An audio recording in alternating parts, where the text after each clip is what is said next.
Today ہمارا جو topic ہے آج کا جو جی بی کی کمپٹیٹیو ایگزامس کے حوالے سے ٹاپک ہے، تو we will try our best to understand, کیونکہ یہاں پہ جو اردو استعمال کی گئی ہے تھوڑی ٹف اردو استعمال کی گئی ہے، تو ہم آپ کو سمجھانا چاہیں گے. تھوڑا انگلش بھی یوز کر لیں گے تاکہ آپ لوگ ایزیلی اس کو پک اپ کر لیں گے، کیونکہ nowadays we are going through every subject in English language, so we are easily pick up the word English easily. So all you are well educated and well aware about that, and we will try our best to make you understand but somehow English also. Okay. So first of all, the first topic is that Urdu ادب کی تاریخ کے حوالے سے. اس میں اردو کے جو مختلف نام یہاں پہ رکھے گئے ہیں نا، ان کو ہم تھوڑا ڈسکس کرنے کی کوشش کریں گے. یہ جو ارتقا ہے، جس کو کہا جاتا ہے جو فیسز ہیں نا مختلف قسم کے، ایولیوشن کہا جاتا ہے ارتقا کو، جو ایولیوشنری فیسز ہیں اردو کے حوالے سے. سو اردو کے نام کے حوالے سے وی ول go through to discuss and we will give some reference, couplets. ہم کچھ ریفرنس کے حوالے سے کچھ شعر بھی آپ کو ساتھ ساتھ دینا چاہیں گے. ٹھیک ہے. تو فرسٹ آف آل جو اردو کو ہندی کا نام دیا گیا ہے، اس حوالے سے کچھ ریفرنس میں کچھ اشعار ہیں، تو آپ کو ان میں سے کوئی نہ کوئی ایک یا دو شعر آپ کو یاد کرنا پڑے گا. تو اس حوالے سے امیر خسرو کے، چلو یہ اگر ہو سکے تو ان میں سے کوئی شعر آپ پک کر سکتے ہیں. اگر یہ نہ ہو تو پیچھے بھی کچھ اشعار دیے گئے ہیں امیر خسرو کے. ٹھیک ہے. امیر خسرو کے وہ شعر بھی آپ جو ہے ان میں سے پک اپ کر سکتے ہیں. یہ شعر ہے آپ کا: ترک ہندوستانی یم من ہندی گویم، جو آپ شکر مصری ندارم، کز عرب رانم سخن.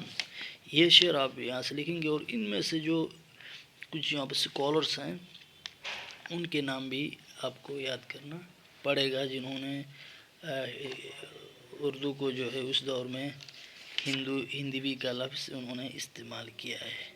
چلو میں یہ پیراگراف پڑھ کے بھی آپ کو سناتا ہوں جلدی تاکہ آپ جو چیزیں ہیں آپ ایزیلی سمجھ سکیں گے. امیر خسرو کے مذکورہ اشعار سے یہ بات صحیح طور پر سامنے آتی ہے.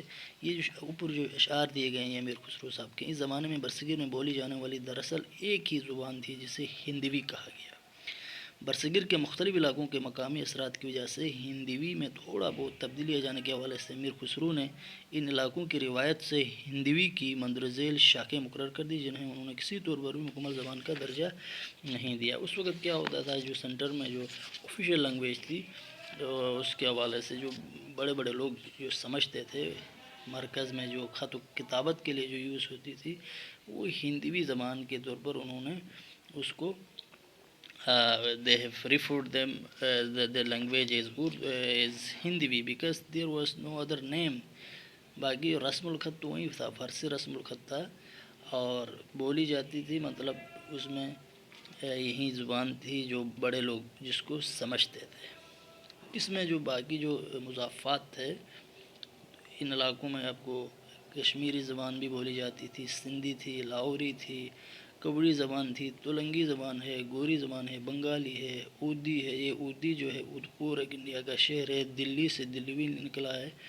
پھر تلنگی زبان ہے، پھر آپ کے پاس آتی ہے سمندری ہے، پھر کشمیری ہے، موبڑی ہے. یہ ساری زبانیں جو ہے ہندوستان کے اس وقت کی پرانی زبانیں تھیں، مطلب وہ اس دور کی.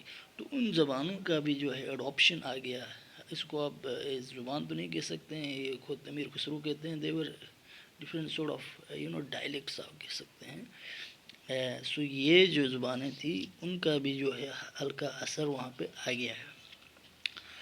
خسرو نے اپنا پیشتر مسعود سعد سلمان کا ذکر کرتے ہوئے یہ بتایا کہ انہوں نے خود بھی ہندوی میں شعر کہے ہیں. مسعود سعد سلمان نے پورا ایک دیوان ہندوی میں ترتیب دیا. زبان میں وہ لوگ تھی. اس کا ریفرنس دینا وہ لازمی ہے. جب آپ ہندی لکھتے ہیں، ہندوی جب آپ اس کا ذکر کرتے ہیں، تو یہ دیوان جو مسعود سعد رحمان نے لکھی ہے اس کا ذکر کرنا بہت لازمی ہوگا، کیونکہ اس نے پوری زبان ہندوی زبان میں جو ہے یہ لکھے ہیں. ٹھیک ہو گیا. آگے کچھ اشعار ہیں، اور جو مسعود سعدی سلمان تھا وہ عربی، پارسی، ہندی، در پارسی مجرد سخن راستہ کم نکرے خرمن کے درین کار اسام عادلم. یہ ایک پیراگراف ہے، فارسی میں دیا گیا ہے، تو اس کی اتنی ضرورت نہیں پڑے گی. بس آپ کو ان میں سے یہ دو شعر میں سے ایک شعر آپ کو یاد رکھنا ہوگا. یہ جو امیر خسرو نے لفظ اس وقت کی جو زبان تھی اس کو یوز کیا ہے ایز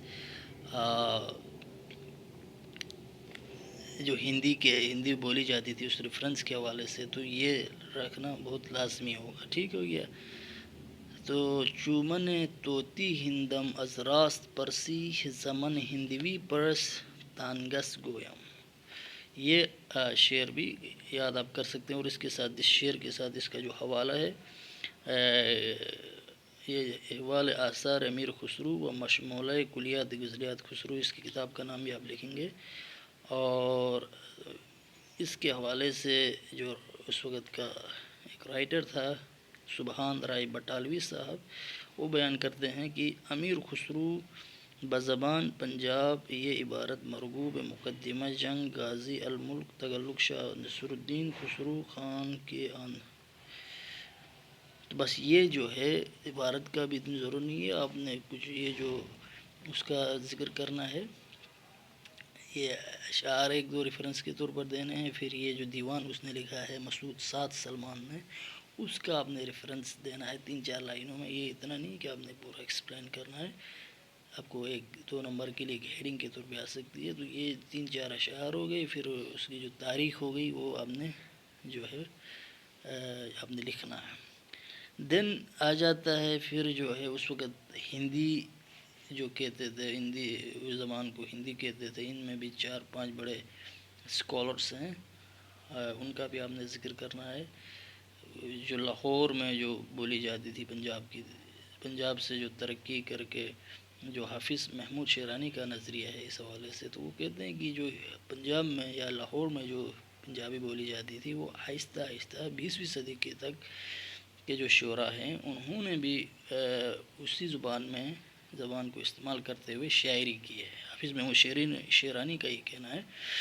تو ان میں 2 اشعار، ان دونوں کو آپ کو یاد رکھو. جو 4 اسکالرس تھے 20ویں صدی کے، ان کے نام آپ یاد کر سکتے ہیں. عبدالکریم جنگوی ہے، مولوی ابدی ہے، مولوی عبدالحکیم ہے، اور مولوی محمد دل پذیر ہیں. These are 4 writers are very important and their names needs to be آپ کو put in your mind. یہ آپ کو ذہن میں رکھنا ہے.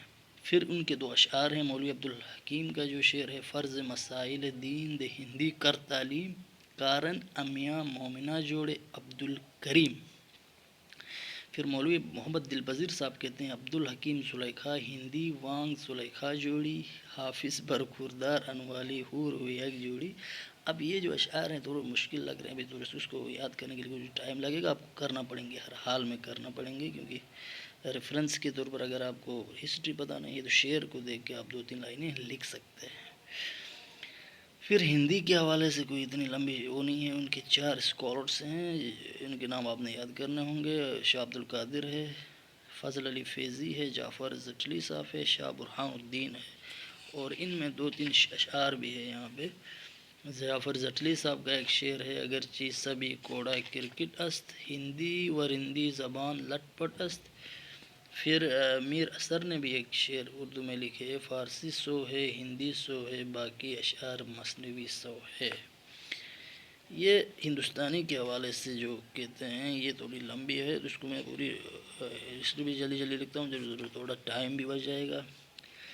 اردو کے ابتدائی عہد میں ہندوستان کی نسبت سے ہندوستانی زبان کہا گیا، خصوصاً انگریزوں کے زیر اثر اس کو لفظ سے محسوم کیا جاتا ہے. رام بابو سکسینہ لکھتے ہیں قدیم انگریز مورخ جنہوں نے ہندوستان کے حالات لکھے ہیں اردو کو ہندوستان سے تعبیر کی ہے. شروع 18ویں صدی کے مصنفوں نے زبان لاطینی کو لنگو ہندوستانی لکھا ہے. اس سے پہلے انگریز مورخین اس کو مورس اس لیے کہتے تھے. اس کی بھی ہسٹری چلو پوری بتانے سے میں شارٹ کہہ رہا ہوں. مورس جو تھے اسپین کے جو مسلمس تھے، یا اس کو کیا کہتے ہیں ہسپانیہ کے جو مسلمس تھے جس کو عبد الرحمن نے فتح کیا تھا، وہاں پہ مسجد کرتبہ بھی ہے. علامہ اقبال واحد شخص تھا جس نے اندر جا کے نماز بھی پڑھی تھی وہاں پہ. تو وہ جو چیز ہے اس حوالے سے وہ جو ویسٹرن لوگ تھے اس وہاں کے جو مسلمان ان کو مورس کہتے تھے مورس. تو ان مورس کے حساب سے پھر مسلمانوں کو مورس کہا گیا. تو جو ہندوستان کی جب تاریخ لکھی گئی تو وہ سمجھتے تھے جو انڈین جو ادب کے جو تھے جان گلکرسٹ وغیرہ یا جو دوسرے اسکالرس، انہوں نے مسلمانوں کی زبان یعنی کہ جب انہوں نے ہندوستان کی ہسٹری لکھی تو انہوں نے کہا کہ this language belongs to Muslims. So یہ لینگویج مسلمانوں کی ہے. So that context they name this language as Hindustani. انہوں نے جو ہے ان کو مورس کہا، مور سے مورس کہا. تو یہ اس کا ایک الگ بیچ میں ٹاپک آ گیا. ہندوستانی نام کی قدامت کے سلسلے میں بادشاہ نامہ، تاریخ، فرشتہ سب ہماری رہنمائی کرتے ہیں. ان کتابوں میں اردو کو زبان ہندوستانی یا ہندوستانی کہا گیا. مصنف ملا وجی لکھتے ہیں آگاہ داستان زبان ہندوستان. ڈاکٹر جان گلکرسٹ نے اردو کے لیے عموماً ہندوستانی کا نام استعمال کیا ہے. ڈاکٹر جان گلکرسٹ باغ بہار کے مقدمے میں لکھتے ہیں. چلو یہ عبارت اگر آپ یاد کر سکتے ہیں تو یہاں سے یہاں تک اس کی عبارت ہے. میرا من نے بھی اردو کے ہندوستانی کا نام استعمال کیا اور باغ بہار کے مقدمے میں لکھتے ہیں جان گلکرسٹ صاحب نے لطف سے فرمایا کہ اس قصے کو ٹھیٹھ ہندوستانی گفتگو میں جو اردو کے لوگ بولتے چالتے ہیں ترجمہ کریں. اردو کو ہندوستانی سے موسوم کرنے کی وجہ یہ تھی کہ اردو ہندوستان کے بیشتر علاقوں میں سمجھی جا سکتی تھی، جس کی وجہ مسلمانوں کی آمد سے مقامی زبان میں پیدا ہونے والا تحرک اور ایک جیسا لفظ کی ان زبان میں آمیزش تھی. یہ جو تھا ہندوستانی کا طرز آگے بھی اس میں جان گلکرسٹ کا آپ نے زندہ لکھنا ہے. مورس نے جو کہا تھا اس کے حوالے سے اس میں چلو کوئی شعر نہیں دیا ہے انہوں نے، تو آپ اس کے لیے ایک عبارت جو جان گلکرسٹ کی ہے اس کو آپ کوٹ کر سکتے ہیں. پھر ریختہ کا جو دور آ رہا ہے، پھر یہ نیا جو دور آ گیا ریختہ کا، یہ نام بھی اردو کے قدیم ناموں میں سے ایک اور یہی نام جو عہد غالب کے متعارف ہوا. میر اثر نے سے غالب تک کے ہاں مختلف اشعار میں یہ موجود ہے. چند مثالیں ملاحظہ ہوں. میر اثر نے جو استعمال کیا، میر اثر نے اس کو ہندی میں بھی آگے شعر کہا ہے اگر آپ کو یاد ہو تو. ایک تو ریختہ ہے سہل زبان، دوسرے حب کے ہو بشوی بیاں. یہ خواب بیان میں اس نے لکھا ہے 1153 ہجری میں لکھا ہے، آج سے کوئی 300-400 سال پہلے. مرزا سودا صاحب نے بھی لکھا ہے تو نے وہ سودا زبان ریختہ ایجاد کی، پڑھ کے ایک عالم اٹھاتا ہے تیرے اشعار فیض. یہ ریختہ کے حوالے سے ان کے اشعار ہیں، ان کو بھی آپ نے کوٹ کرنا ہے.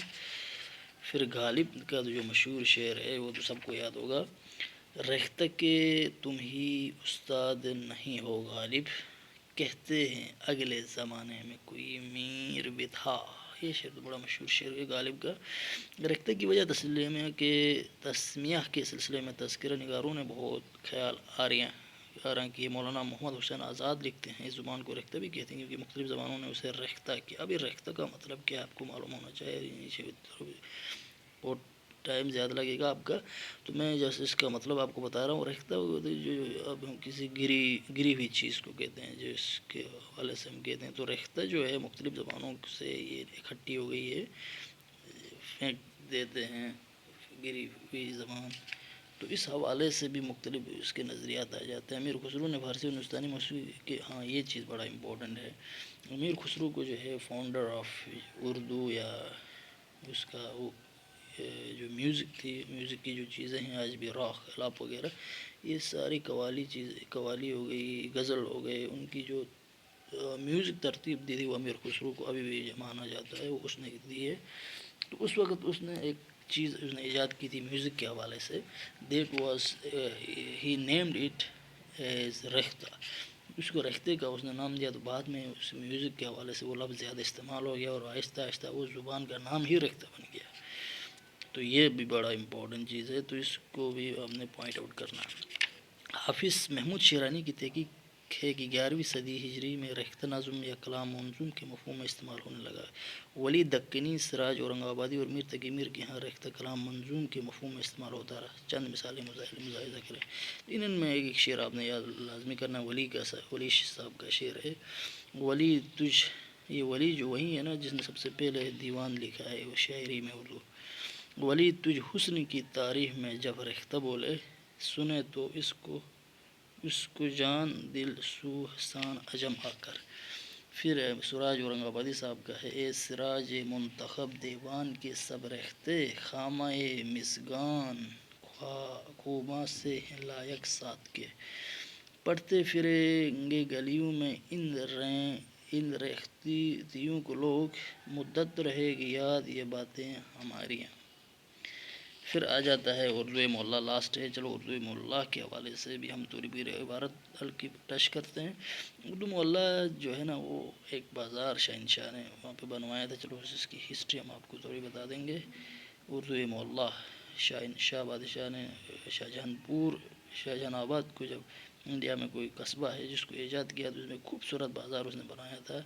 تو اس میں اس خوبصورتی کی وجہ سے محلہ، اردو محلہ کا لفظ اس نے دے دیا، جس کی وجہ سے زبان کا نام وہاں پہ آ گیا. اردو زبان ترکی کے لفظ ہے جس کے معنی لشکر کے ہیں. اس کے کئی دوسرے معنی بھی ہیں، مثلا بازار، لشکر، محل، خیمہ، شاہی قلعہ وغیرہ. بابر نے اپنی تہذیب میں اردو کو لشکر کے معنوں میں استعمال کیا. اکبر عہد میں اردو محلہ، اردو لشکر، اردو علی اور ایسی تراکیب ہندوستان میں رائج تھی. شاہجہان نے جب شاہجہان آباد بسایا تو اس نے بازار کو اردو محلہ کا خطاب دیا. میرا امن اردو زبان کے آغاز کے ذیل میں لکھتے ہیں میر امن. جب اکبر بادشاہ تخت پر بیٹھے تب چاروں طرف کے ملکوں سے سب قوم قدردانی فیض رسانی میں، مطلب اس کے وجہ سے وہ سارے جمع ہو گئے. اس نے پھر مسجد وہاں بھی بنایا ہے، صاحب قرآن تھے، ظاہر سی بات ہے. پھر شہر پناہ تعمیر کروائے اور تخت ہاؤس میں جواہر جڑوایا اور دل بادل سا خیمہ استار جڑوایا اور نواب علی مردان خان کو نہر کو لے کر آیا. تب بادشاہ نے خوش ہو کر جشن فرمایا اور شہر کو اپنا دارالخلافت بنایا. اس کو نواب علی کو بلانے کے بعد اس کی ہی ہیز آنرڈ ہم اینڈ ایک بازار وہاں پہ بنایا اور اس کا نام انہوں نے بازار کو اردو محلہ کا خطاب دیا. امیر تیمور کے عہد سے محمد شاہ کی بادشاہت، بلکہ احمد شاہ اور عالمگیر ثانی تک کے وقت تک پیڑی سلطنت یکساں چلی آئی. ندان زبان اردو کی منج نے ایسی منجنی کہ شہر کی بولی اس سے ٹکر نہ کھائی. باغ بہاراں کی ہے یہ اردو زبان کی نسبت سے اردو محلہ بھی کہلاتی رہی. زبان دلوی بھی، مگر مؤخر ذکر نام زیادہ مقبول نہ ہو سکا. ایک عرصہ تک دلی خصوصاً دربار سے متعلق افراد کی زبان اردو محلہ کہلاتی اور عوام الناس دہی زبان ہندی یا ہندوی کہی جاتی رہی. مطلب اس کا یہ مطلب ہے کہ جو آفیشیل لوگ تھے، جو بادشاہ کے سرکل میں جو لوگ تھے، the people they were around the circle of the king, they used to name the language as Urdu محلہ. پراپر جو لوگ تھے، بلکہ عام میسس کے درمیان جو عوام تھی ان کے درمیان یہ نام جو ہے ہندی اور ہندوی کے نام سے ہی موصوف تھا. تو یہ 18ویں صدی میں جب مرزا مظہر جان جانان اور خان آرزو نے اصلاح زبان کی تحریک کا آغاز کیا تو انہوں نے شہری طبقہ کی زبان کو ہی مستند خیال کیا اور اپنی زبان کے اردو محلہ کا نام دیا. بعد میں محلہ کا لفظ ترک ہونے لگا اور صرف اردو استعمال ہوتا رہا. قائم کے شاگرد میر دہلوی مائل دہلوی کے دیوان میں ایک کتاب ملتا ہے جس کا آخری مصرع ہے ہندی تو نام مٹ گیا اور لقب چلا. یہ دیوان 1176 کی تصنیف ہے. اس سے یہ واضح ہوتا ہے کہ 1176 سے پہلے یہ زبان اردو سے موسوم کی گئی تھی. آخر کار یہ 1176 عیسوی کی بات ہے، ہجری کی نہیں ہے. آخر کار ناسک کی اصطلاح زبان کی تحریک نے اس زبان کے لیے اردو مخصوص کر دیا. ناسک بہت بڑا شاعر ہے، تو اس نے جو تحریک شروع کی تھی اردو کو بحال کرنے کے لیے، اس کی گرامر کے اوپر اس نے کام کیا، لٹریچر کے اوپر کام کیا، تو اس نے زبان کو پھر اردو کا نام سے ہی موسوم کیا. اردو کے نام کے سلسلے میں مذکورہ بیان روایتی تحقیق کی روشنی میں لکھا گیا، مگر علامہ آئی قاضی نے اس تحقیق سے اختلاف کیا اور اردو کا نیا پس منظر دریافت کیا. وہ لکھتے ہیں ابھی یہ جو قاضی آ گیا اس کا نظریہ ہی بالکل الگ ہے. وہ تو کہتے ہیں کہ جو اردو کا لفظ ہے یہ سندھ میں جو آریہ قوم تھی 3-4 ہزار سال پہلے جب محمد بن قاسم یہاں آیا تھا تو اس وقت بھی یہ لفظ استعمال کیا جاتا تھا. تو عام سندھی میں ابھی بھی چیزوں کی گٹھ جوڑ کو جو ہے وہ کہا جاتا ہے، اردو کہتے ہیں. تو اس سے یہ نام پڑا ہے. تو یہ جو ہے اس کی تحقیق جو ہے that is contrary to the other. جہاں ابھی تک ہم نے جتنی بھی تحریکس پڑھی ہیں ان سب کے حوالے سے یہ جو ہے کنٹروڈکٹ کرتی ہے. وہ کہتا ہے کہ یہ پرانی آریاؤں کی زبان، آریاؤں کی جب لوگ یہاں پہ they were existed in Sindh, they used to speak some words and one of the word is Urdu and that is still alive. وہ ابھی بھی زندہ ہے وہ کہہ رہا ہے. تو وہاں سے یہ نام پڑا ہے، یہ کہہ رہا ہے یہ. تو تھینک یو ویری مچ. اگر آپ کو کچھ آئیڈیا ہو گیا تو آپ اس کو ایک بار گو تھرو کریں گے تو پورا سمجھ آئے گا. Thank you very much.